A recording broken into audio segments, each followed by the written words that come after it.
ತಲೆ ನೋವು, ಅಪ್ಪ ನಂಗೆ ಹೊಟ್ಟೆ ನೋವು, ಅಪ್ಪ ನಂಗೆ ನೆಗಡಿ, ಕೆಮ್ಮು ಐತೆಪ್ಪ. ನೋಡಿಯಪ್ಪ ಆಗಲ್ಲ ಅಪ್ಪ. ಇವತ್ತು ಯಾಕೋ ಸ್ಕೂಲ್ ರಜಾ ಹಾಕ್ತಿಯಲ್ಲ, ಇವತ್ತು ಎಲ್ಲ ಕರ್ಕೊಂಡು ಹೋಗ್ತೀನಿ.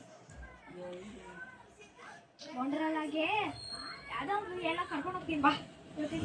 ಹೌದಾ? ಬಾಬು ಹೋಗೋಣ. ಬಾ.